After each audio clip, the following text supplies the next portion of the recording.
Okay, it's your girl Truth again. Going back to the quiche. Now we got to do the eggs.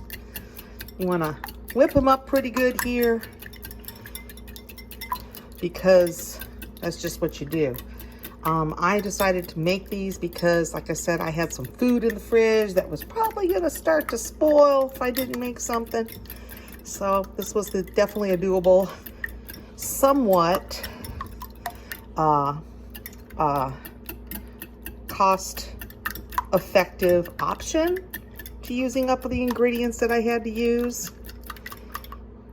You beat them up pretty good there. Now, when I make any kind of scrambled eggs, and I started doing this when I was a lot younger, and mainly because I didn't always have milk in the house.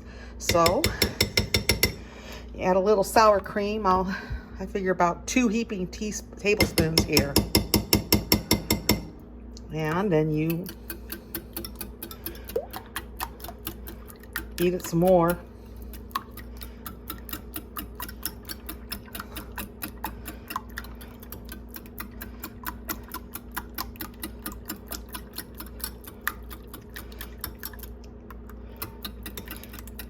The sour cream, I've noticed, it actually makes the eggs taste, believe it or not, sweeter. Now, because I'm health conscious, I did get light sour cream. You can use regular. Actually, I've watched a few videos where they either use milk or they use heavy whipping cream. You can do either one of those. I don't use heavy whipping cream because I watch the fat. Bad enough I use sour cream, so we're just gonna flow with this. And then when you got this all done, as you can see, it's mixed up pretty good. Now, and I learned this on a video I watched yesterday because this lady that wrote this, that has this recipe, she doesn't, she mixed it all together. So I grated probably, I would say about a cup of cheese. Okay. Now the recipes that I've seen, they pretty much like to use white cheese like Munster, Jack cheese. I've always used cheddar, and I will continue to use cheddar in my recipes for this because it's always what I've had. Cheddar. I've always had cheddar around the house. I don't always have those other cheeses. And you just sort of stick it in there like that.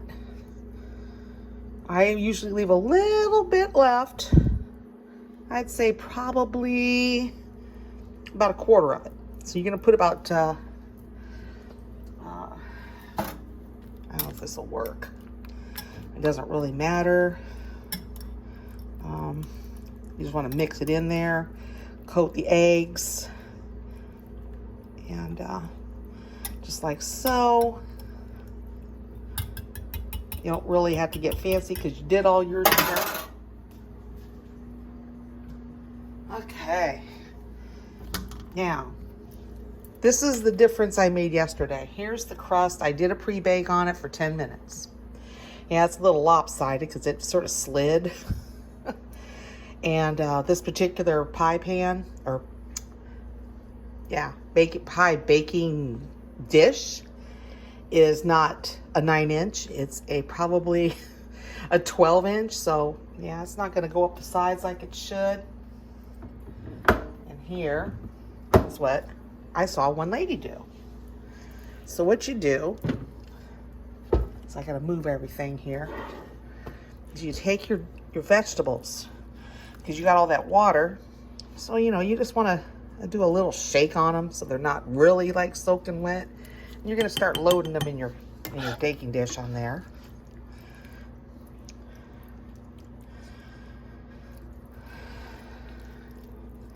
And I did a slotted spoon, like I said, so it's easier to drain. And you just want to sort of spread it in here like so.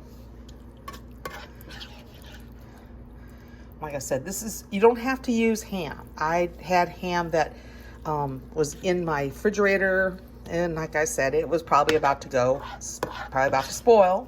So, because everything is, and I've thrown away so much because I didn't eat it in time, but with the cost of everything going up, I really don't think it's economically sound to do that. So then you just sort of line it up like this. Spread it out all over the dish here. Like I said, I think my dish is too big.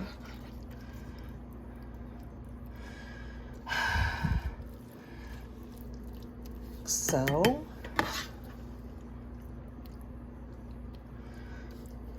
this is what this lady did last night, and I will say I like this style. Now, yesterday when I made or 2 days ago, or was it yesterday? I think it was yesterday. And I made the other one. I mean, that's what I've been eating, is quiche mostly, because like I said, I don't want to throw this food away. So we make sure we don't waste.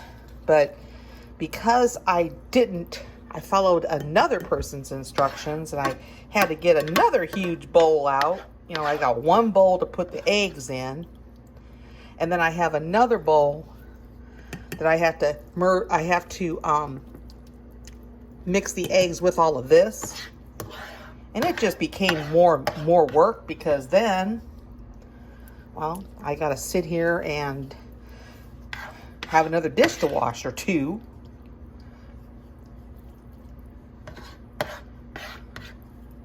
Now, we're gonna put you guys for the cheese for a minute. I'll get this last of this out here.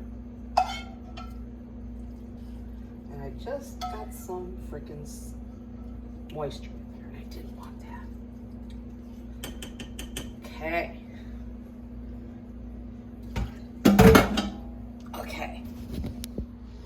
Now, sorry about that.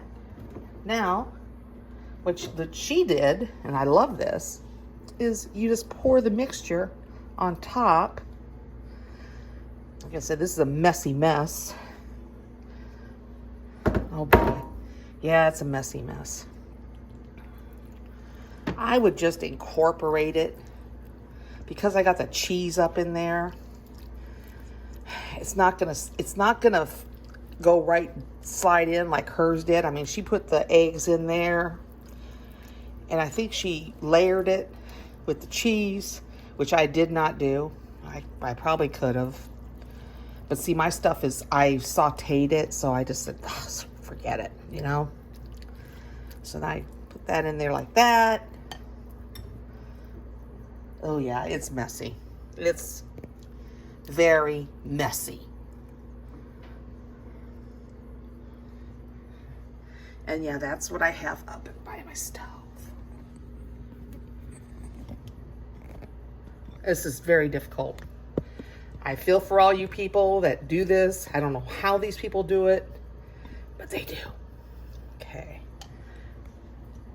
All right, now we're gonna, as you can see, it's pretty full here, but when it bakes up, it's gonna be beautiful. And yeah, it's gonna be over, of course, because this particular pie crust, because I didn't want to put it in a aluminum baking dish. I just didn't feel comfortable with that. So when you do that, now here's the last thing I do that they don't do. So you got all your stuff in there, you mixed it up real good. Okay, now you remember this, oh goodness gracious. This last bit of cheese here that I have, this little bit, what I do is I take it and I sprinkle it on the top like this. Okay. So, I mean, you don't have to do this, because the only thing is when you have the cheese on top, it's very good. But when you take it out of the oven to let it set before you cut it, you do have to let it set a little longer, because the cheese, obviously, it melts and it's very soft and liquid. So, you know, take that into consideration. If you don't want to deal with that, then by all means don't. And this is the last of the cheese here. Sorry about all the movement of the camera here. And then you just sort of put that on top. So, and that's what it looks like before it goes in the oven. Now, what I have to do is now, oh Lord, I got this egg mixture went everywhere. Lord have mercy. Okay, this particular quiche, and this is across the board. If you go on YouTube and you see how people make quiche, okay, when they make quiche and they show you how, it's pretty unanimous that you cook it in a 350-degree oven. So let's just go ahead, push the bake, and wait for it to preheat. Now, the last thing will be me taking it out of the oven, but that's pretty much truth making quiche. And like I said, if you have, you know, eggs, me, it's always eggs going bad. And I'm pretty sure my eggs were starting to go bad that I had. So that was what inspired me, the eggs and the ham. So that's what inspired me to do this. Now, in the oven, I do have a baking sheet with lined with aluminum foil, because this may overflow. May or may not. So just in case it does, if you have a pie situation like I do, where your pie baking dish is bigger than it's bigger than the actual crust, and then all of your ingredients fill up like this. I mean, this, like, look at that. Always have it in case for overflow. So that's how to put a quiche together. And it probably took me, well, total prep time, if we were talking about actual prepping the vegetables, grating the cheese, whipping the eggs, and sauteing the vegetables, plus pre-baking the pie crust. You don't have to do it. It tastes fine without it, but I'm going to try it with it and see what the difference is. I would say prep time altogether, no more than 30 minutes. And you got a good, delicious, somewhat healthy meal. And with that, I might just make one little clip after this when I take it out of the oven and get it ready to set. So all of you wonderful, lovely people who will have been wondering, when is Truth going to get out there and cook again? I've actually had one person say they want to know how I made my quiche. Basically, the ingredients are, you have to have you don't have to, but you have to have one pie crust. You can make it yourself, or you can get the refrigerated. You can pre-bake it or not. Either way is fine. I'm tried the non-pre-bake, and I'm going to try it today with it being pre-baked, and we'll see how it turns out. Also, it calls for 5 cups of 5 ounces, excuse me, not cups, 5 ounces of frozen spinach. I chose to use fresh. So that's on you. You can do either one, probably would work. If you do the frozen, obviously there's going to be more liquid to come out and drain. Just remember that. 2/3 a cup of ham, a cup of onion. If you don't want too much onion, your kids don't like onions, you can always cut that back. And 8 ounces of mushrooms. And like I said, all of my stuff is fresh. Nothing is canned, well, except for the pie crust. I didn't make that. So before I blabber any further, I'm going to let you guys enjoy the video, and you have a blessed day, y'all. All right, ciao.